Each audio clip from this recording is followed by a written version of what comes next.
All right, folks, Simon here. This is a special treat for you guys. We have a match between Mazks and dayofni, and they are playing in the 2022 August Beginner TAC Tournament. They're both in Group 2. We do have 4 groups in this group stage, and then they'll go on to the single-elimination playoffs. Now, they're in Group 2, but they're both tied for that top spot. So whoever wins in this Blitz playoff tiebreaker match setup thing that we've got going on here does go on to the single-elimination playoffs. I figured it'd be a fun little demonstration here to see what this top spot for Group 2 looks like here. Now again, this is Blitz, so that means 3 minutes on the clock with a 5-second increment for each player. Now, they will play matches of 2 games, swapping colors, and the first player to win both games in a match will win. Now, if they play 2 games in a match and they split, then they'll just play another 2-game match until they no longer split. Now, that could be just 1 match, or it could be 20. Hopefully not 20, because I would like to sleep at some point. It has been a while for me since I have done commentary on this. I know if you're watching this on YouTube, then it has been a week. But for me, it has been several long months. So let's jump right in here to Game 1 of this tiebreaker match between Mazks and dayofni. And I just realized I had music playing that whole time. So apologies. Hopefully it was still audible.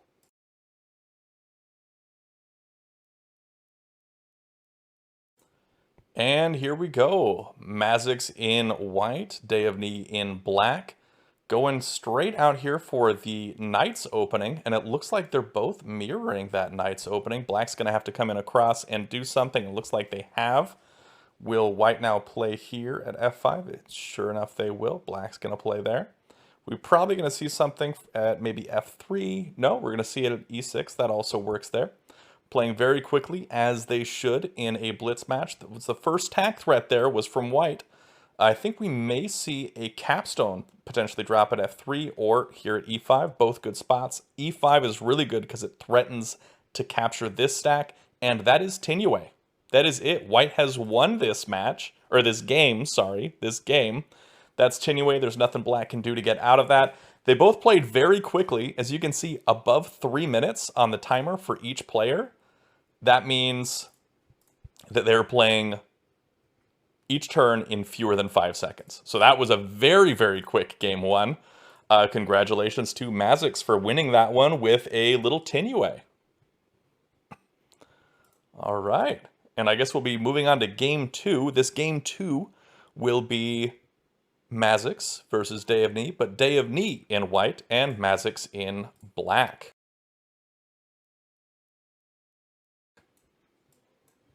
And here we go, starting with these corners. Will we see adjacent corners again?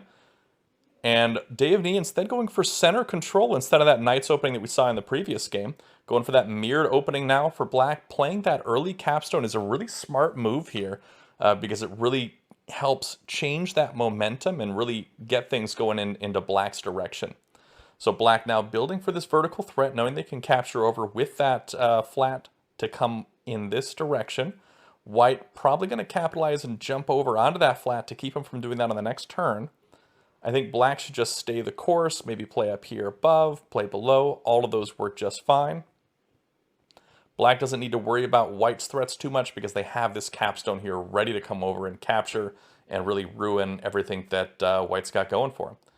So now we're likely going to see something. Maybe black will play over here. Nope, going to play up above at d6. That's not a bad spot. Tack threat now from white. Black's probably going to bring that capstone over here onto d4. Probably a good... Ooh. Instead of bringing the flat down, now you've got to bring the capstone down. Or over, sorry. Not necessarily you have to and that it's required, but it's the best move here, is to bring that capstone over onto d4. Then you can threaten to capture, also ruin that whole threat that white's been building. And you're looking at black building a horizontal threat now in this direction. So I would see black either play at c4 or capture up onto d5 here. And if you do capture to d5, I'd suggest leaving behind this white flat. That way white can't drop a capstone here or a wall to really cut that off. You really want to leave behind that white flat here so you can do the most damage. And I think that would work really, really well, is to just bring d4 plus.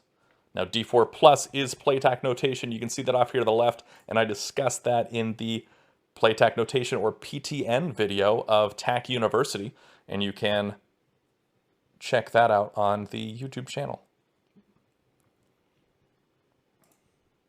Looks like white is going for this horizontal line. Black might want to capture up or capture left. Either of those work. Capturing left feels a little safer. Capturing up gives black more flats to work with, really rescuing those captives. White comes down, which was what you expected to happen if he came up with the capstone instead of left. But white also had a bunch of flats down here to ruin this vertical threat, so it wasn't a huge loss anyway.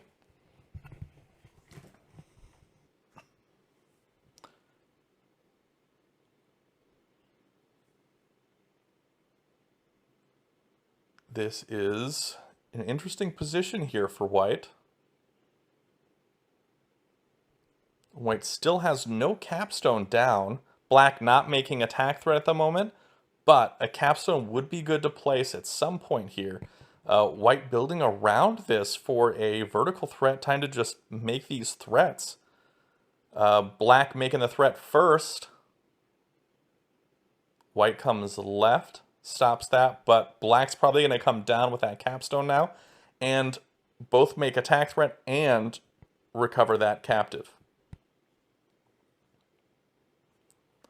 I would not be surprised to see black either drop a flat here at c4 or capture down with the capstone.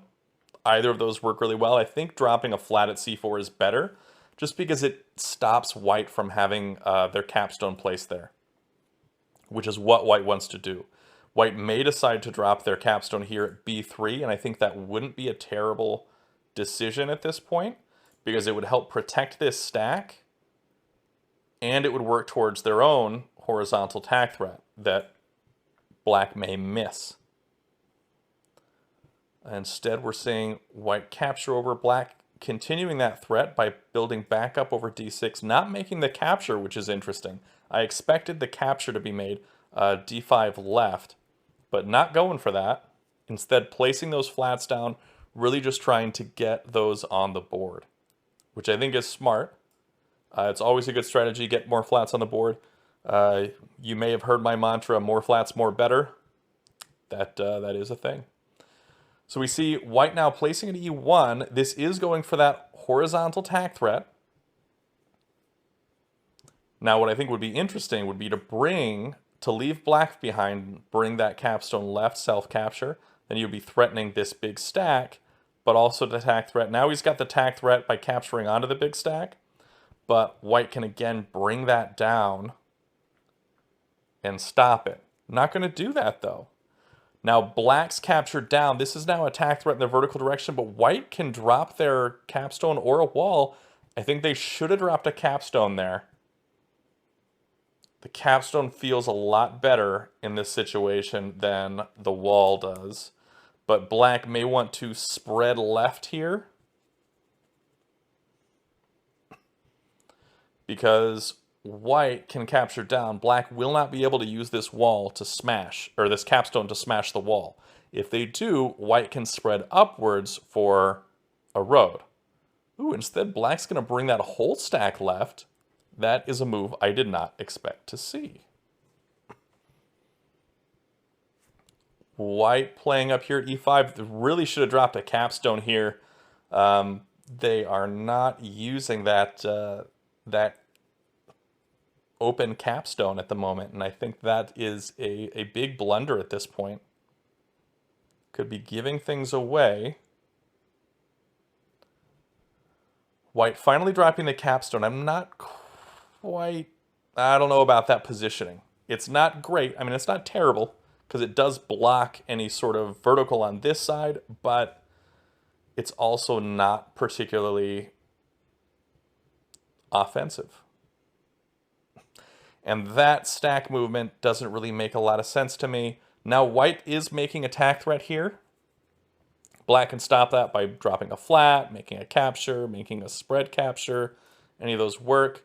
Does decide to go for capturing down with that d6 flat. This could just get recaptured, and then recaptured by black, and then recaptured, but it doesn't. Black instead making this connection here at a2.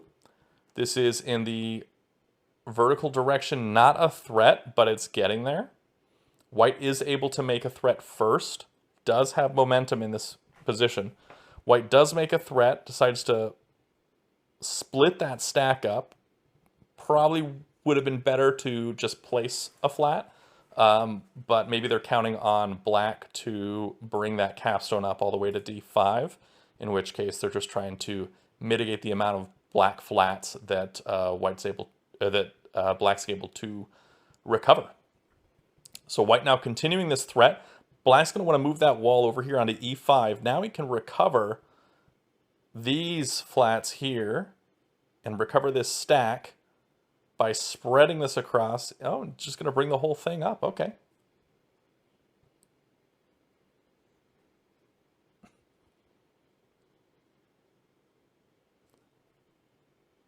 Now, I think, so this is no longer attack threat from white. Black is now making attack threat by making this spread. White can drop a flat, or a wall here, sorry, not a flat. White can drop a wall here to stop black's threat. Or capture up with a5, or bring this capstone left. The wall, I think, was the good choice here.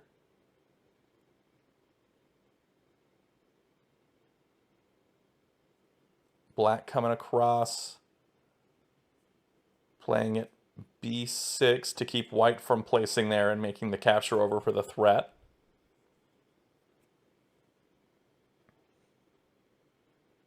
White making a threat now, opening up this spot. Black can just place a flat here and stop the threat from happening. No real teeth to this threat from white. White probably wants to capture on top of this one here, because otherwise it's going to spread across to the right and just do a number.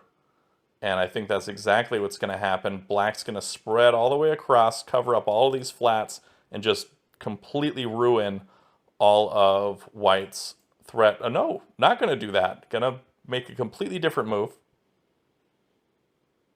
and open up that for the capstone to capture.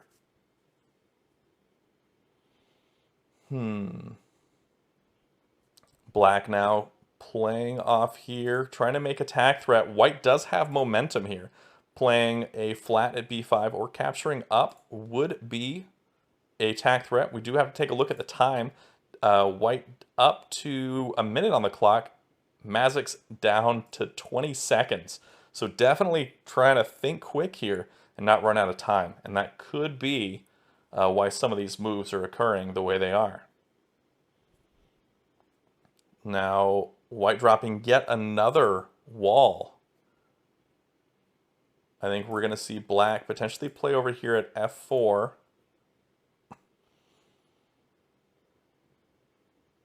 No, playing up at b6.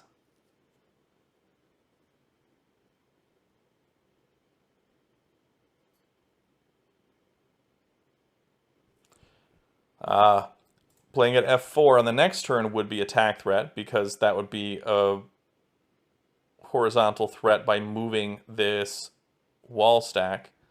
Not doing that, though. Going to instead move the capstone down, which is surprising.